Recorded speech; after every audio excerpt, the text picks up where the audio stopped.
Welcome, everybody. Todd Bingham, President, CEO of Utah Manufacturers Association. Today is week 5 of UMA on the Hill. Pleased to have you here watching a little bit about what we're doing legislatively up on Capitol Hill for the 2021 legislative session.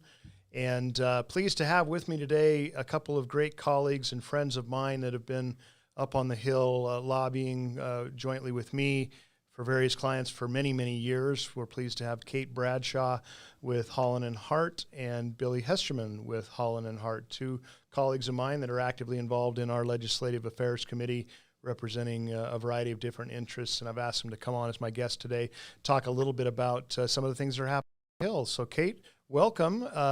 Tell us a little bit about yourself, Kate. Introduce yourself to the crowd.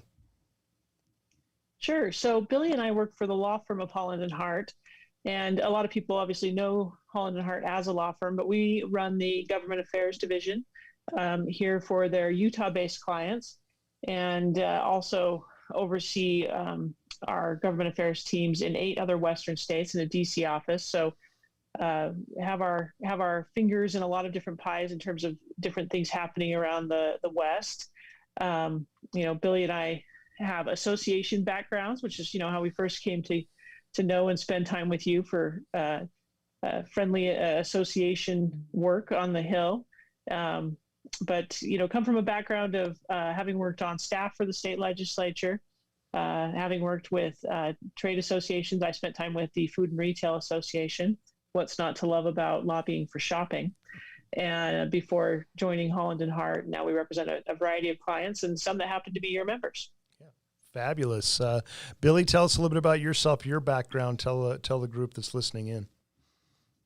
Sure. So I've been at Holland & Hart for over 2 years now and enjoyed working with Kate and the team. Before that, I was at the Utah Taxpayers Association. I was the vice president there and oversaw all the lobbying efforts for the association here at the Capitol. And then before that, I was a reporter for the Provo Daily Herald covering the Capitol. So I've been running around our state capitol for 12, 13 years now in various jobs, and they haven't kicked me out of the building yet. So I at least haven't made anyone too mad at me so far. Fabulous. Thanks, guys, for being on. And as I indicated, they're both close friends of mine, and we've all worked together in different organizations, obviously on very common interests in how to improve the business climate in the state of Utah, how to protect that environment and help our companies continue to do what they do, which is, one of our mottos is what Utah makes Utah. And so we're pleased to do that. So welcome, guys. We've got a few minutes, and I just wanted to today, as we tackle one of the issues, typically after President's Day week, we always see budget numbers come in for our listeners and viewers.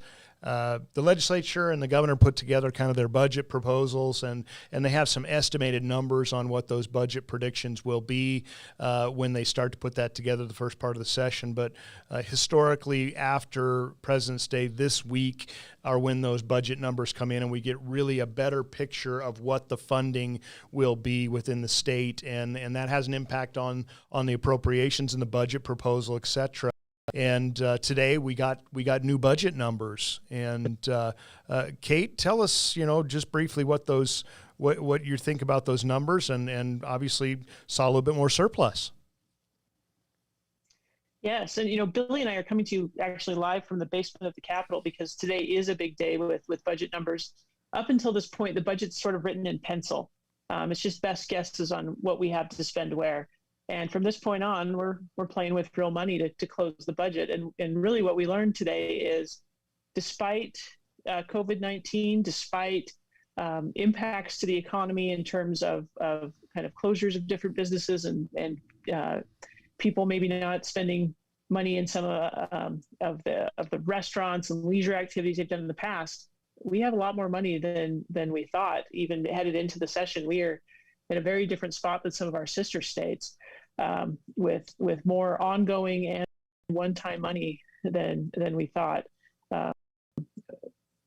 It's one of those situations where I think, for legislators, it's honestly a little bit of a challenge to have more money than they thought, because all of the different projects, the things that have been hard hit, all of a sudden they, hope springs and they come out of the woodwork.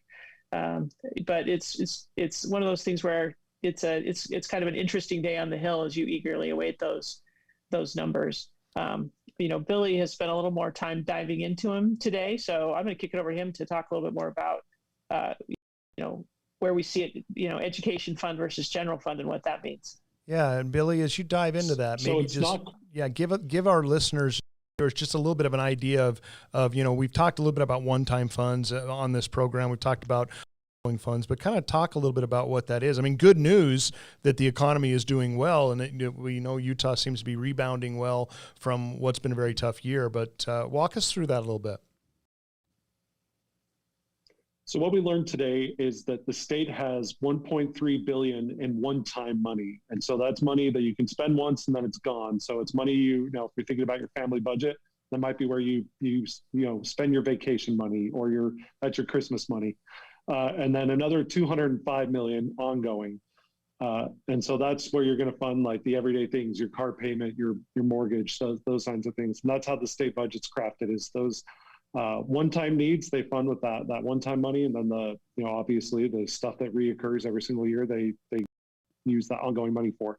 And it's also divided up between the education fund and the general fund. And the education fund is funded solely by income tax in the state of Utah, and the general fund is funded solely by sales tax. So all of your obviously your wages that you're paying that then produce an income tax that funds the education fund. And then every single time you're getting those Amazon orders delivered to your house, you're helping the state out with the general fund and making sure we can keep the state moving the way it needs to provide the essential services that it gives us.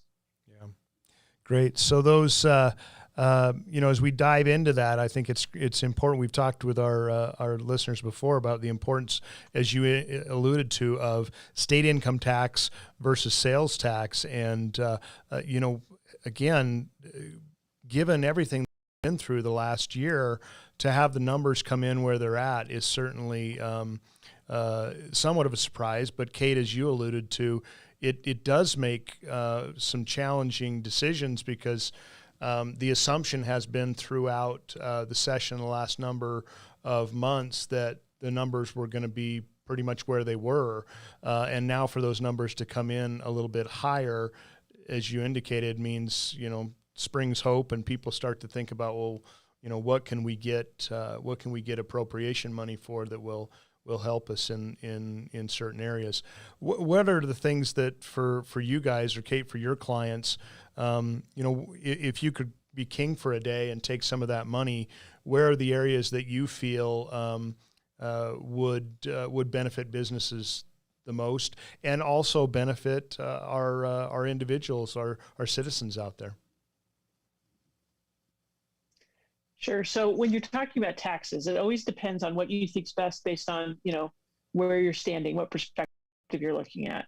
If you're a large family, then you might be excited to know that there's a bill moving through that would increase the dependent exemption.